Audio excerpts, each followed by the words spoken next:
Silence. Hello বন্ধুরা, আমি রূপম চলে এলাম নতুন ভিডিও নিয়ে। বন্ধুরা, অনেক দিন পর আবারও ভিডিও, সাকিব ভাইয়াকে নিয়ে ভিডিও, বরবাদ নিয়ে ভিডিও।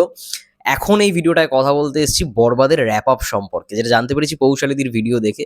এবং সত্যি কথা বলছি, আমরা সবাই, বিশেষ করে সাকিবিয়ানরা থেকে শুরু করে কলকাতার সাকিবিয়ানরা সবাই অপেক্ষায় রয়েছি যে কবে বরবাদের আর একটা কিছু অ্যানাউন্সমেন্ট পাবো। কারণ আমরা একটা মোশন পোস্টারে যে লুকসটা দেখেছি, আমি আগেও বলেছিলাম যে এরকম ভায়োলেন্স লুক, এরকম ভায়োলেন্ট ছবি আগে কখনো হয়নি বাংলায় দাঁড়িয়ে, এবং এত বড় বাজেটের। আমরা জানি রিসেন্টলি রিলিজ হওয়া একটি মুভি আমাদের এখানকার সিনেমা, যেটা বাংলাদেশে রিলিজ হয়নি, কিন্তু বলতে গেলে প্যান ইন্ডিয়া, ইন্ডিয়ার বিভিন্ন জায়গা থেকে শুরু করে সমস্ত জায়গায় রিলিজ হয়েছে। দুবাইতে তার প্রিমিয়ার হবে, যার নাম হচ্ছে খাদান। সেটার যেটা বাজেট, মানে সেটা যেই স্কেলে বানানো হয়েছে, সেটার যে ভিজুয়াল, তার থেকেও বড় জায়গায় নিয়ে যেতে চলেছে বরবাদের ভিজুয়াল। এবং আমরা জানি বরবাদের মধ্যেও ইদিকা পাল, চিরু সেনগুপ্ত রয়েছে, এবং বরবাদের যে আর কি ডিওপি শৈলেশ অবস্থি, সেও খাদানের ডিওপি ছিল। তো বুঝতেই পারছি যে ভাই সিনেমার স্কেলটা কোন জায়গায় যাবে। এবং বরবাদের র্যাপ আপ, যেটা নিয়ে এই ভিডিওটা দেখো বন্ধুরা, আমরা সবাই এক্সাইটেড যে বরবাদের কখন কোন নতুন ধামাকা আসবে সেটাকে নিয়ে। তো সেটা আসার জন্য অবশ্যই আমি অন্তত মনে করি যে একেবারে র্যাপ আপটা হয়ে যাক, তারপরে এক এক করে সমস্ত কিছু আপডেট আসুক। কারণ হাতে এখন অনেক সময়। আমি যেটুখানি এক্ষুনি দেখলাম যে নেটে সার্চ করে, বা মার্চের 30 তারিখ না হলে এই 30 তারিখ, 31 বা 30-তে আই থিঙ্ক রোজার ঈদ পড়েছে, টাইমে আর কি বরবাদ রিলিজ হচ্ছে। এছাড়াও আরও দুটো সিনেমা রিলিজ হচ্ছে। তো সেই টাইমে আর কি, মানে যদি দেখা যায় তাহলে এই মাসেও যদি সিনেমা শেষ হয়, তাহলেও কিন্তু বলতে গেলে একটা অনেক টাইম পোস্ট প্রোডাকশনের জন্য। তো 30শে মার্চ বা 31শে মার্চ, এই দুটো ডেটের মধ্যেই রোজার ঈদ পড়েছে।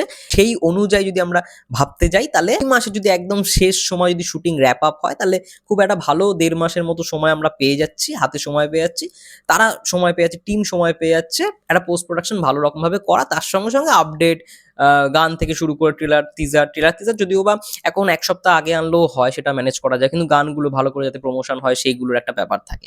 তো ঠিক সেরকমই, মানে এই মাসের একদম শেষে 30 তারিখ, 31 তারিখ না, আই থিঙ্ক 30 তারিখ, যদি সমস্ত কিছু ঠিক থাকে, তাহলে জানুয়ারির 30 তারিখ, আজকে হচ্ছে 22 তারিখ, হাতে আর 8টা দিন, এই 8টা দিনের মধ্যেই হয়ে যেতে চলেছে বরবাদের র্যাপ আপ। ইয়েস, একদম ক্যামেরা ক্লোজ হতে চলেছে 30শে জানুয়ারি, যদি সমস্ত কিছু ঠিক থাকে। এবার যদি একটু ডিলে হয়, তাহলে তো একটু হয়তো টাইম পেছালেও পেছাতে পারে, কারণ মার্চের 30 তারিখ মানে এখনো অনেকটাই টাইম রয়েছে সিনেমা রিলিজ হতে। তো সিনেমা রিলিজ অবশ্যই হওয়ার আগে তো সমস্ত কিছু প্রমোশনটা করতেই হবে টিমকে। তো সেই জায়গা থেকে দাঁড়িয়ে হাতে এখন অনেক টাইম রয়েছে।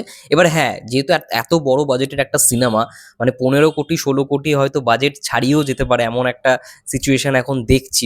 তুমুলভাবে প্রমোশন করতে হবে এই সিনেমাটার জন্য। আমি মানে পার্সোনালি মনে করি যে এত বড় যখন সিনেমা হচ্ছে, তখন মানে তুফানে যেই কমতিটা ছিল, বরবাদে যেন সেই কমতিটা না থাকে। তো সেটা যেন একটা কোথাও গিয়ে ফুলফিল হয়। এবং প্রডিউসাররা মানে নিজের সাধ্যমতো যতটা চেষ্টা করছে, কোনো কম্প্রোমাইজ না করে তারা কিন্তু কন্ট্রিবিউট করছে। মানে প্রডিউসারের দিক থেকে তারা কিন্তু কোনো খামতি রাখতে চাইছে না, যার জন্য আমরা দেখতে পাচ্ছি যে কে সেরা সেরা, মানে মুম্বাইয়ের সব থেকে বড় ভিএফএক্স স্টুডিও, সেইখানে পর্যন্ত শুট হচ্ছে। তার মানে ভাবতে পারছো যে ভিজুয়াল কোন লেভেলে যেতে চলেছে, যেটা বাংলা ছবিতে আজকে মানে আজ পর্যন্ত দর্শক দেখেনি। এটাই হওয়াটা দরকার, এটাই এইভাবে কাজ করলে ইন্ডাস্ট্রি কিন্তু এগোবে। এবং আমি সবসময় বিভিন্ন ভিডিওতেই বলে থাকি যে কমার্শিয়াল সিনেমাই হচ্ছে একমাত্র অস্তিত্ব যেটা বাংলা ইন্ডাস্ট্রিকে এগিয়ে নিয়ে যেতে পারে।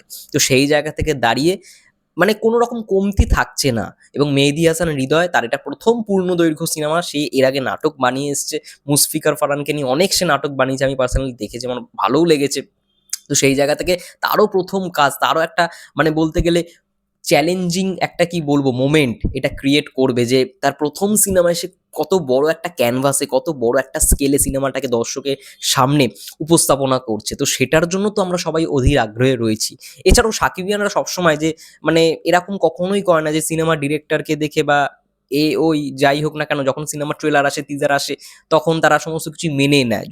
আগে অনেক কিছু বললেও, মানে এটা যখন প্রথম ঝলক এসেছিল, প্রথম ঝলকের আগে যখন প্রথম শোনা গেছিল তুফানের সময় যে মেহেদী হাসান হৃদয় পরিচালিত বরবাদ এরকম একটা সিনেমা হবে, তখন অনেকেই নাক খিসকেছিল।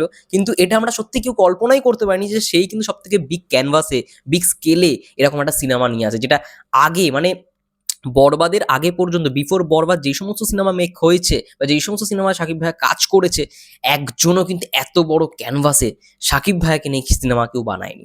তো একজন নাট্য পরিচালক মানেই যে সে নাটকের মতো করে সমস্ত কিছু প্রেজেন্ট করবে, এমনটা নয়। ভরসা রাখাটা দরকার এবং তার ভিশনটা ক্লিয়ার হওয়াটা দরকার। সে যত ভালো রকমভাবে দর্শকের সামনে তার নিজস্ব ভিশনটা ক্লিয়ার রাখতে পারবে, ততই কিন্তু সিনেমার জন্য ভালো এবং প্রত্যেকের জন্য ভালো। সবাই যাতে জিনিসটা উপভোগ করতে পারে এবং যেটা আমরা সবার শেষে বলি যে পয়সা ওয়াসুল সিনেমা। তো সেটাই হওয়াটা দরকার এবং সেটাই হবে আশা করছি বরবাদের ক্ষেত্রে। এবং আমি জানি না ইন্ডিয়াতে রিলিজ করবে কিনা, যেমনটা দেখলাম মানে দরদে প্যান ইন্ডিয়া সিনেমার নামে যে কি হলো। এবং রিসেন্টলি আমি একটা জিনিস শেয়ারও করেছিলাম ফেসবুকে, একটা নোটে মানে ইয়েতে নিউজ পেপারে আর কি। সেই পরিচালক বলেছে যে যেখানে টাকা সেখানেই বিক্রি করব, তাই চ্যানেল আইতে। যাই হোক, এরকম অনেক কিছুই দেখলাম, কিন্তু আমি একটাই জিনিস মানি যে কিছু মানুষ ইন্ডাস্ট্রিতে আসে ভালোবেসে সিনেমা বানানোর জন্য, আবার কিছু মানুষ আসে অন্যকে কাজে নিয়ে নাম কামিয়ে সেটাকে নিয়ে বাজে প্রচার করে নিজের ঢোল বাজিয়ে এরকমভাবে। যাই হোক, বুঝতেই পেরেছো। তো জাস্ট ইগনোর ইট। এবং আমার কোথাও কি মনে হয় এই সমস্ত পরিচালকের সঙ্গে না কাজ করাটাই উচিত না। কারণ তার মানবিকতাটা আগে বোঝাটা দরকার, তার সিনেমাটা আগে বোঝাটা দরকার।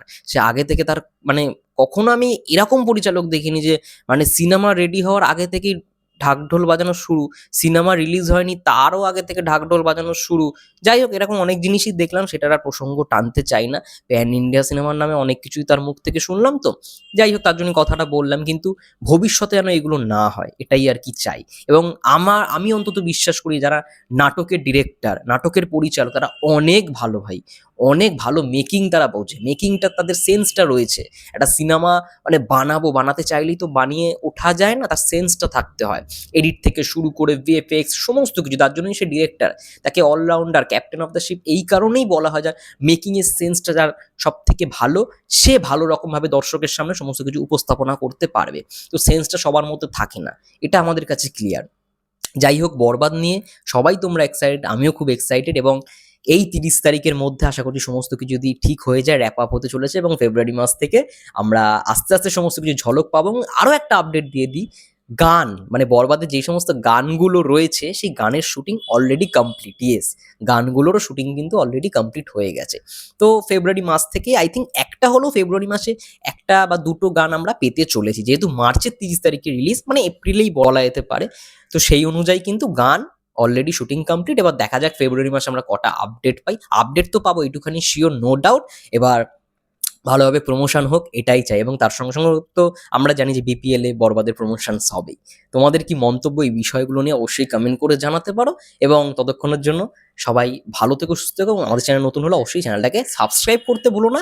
কমেন্ট সমস্ত কিছুই করো, সাবস্ক্রাইবটাও করতে ভুলো না, সাবস্ক্রাইবটা করে রেখো। ততক্ষণের জন্য টাটা।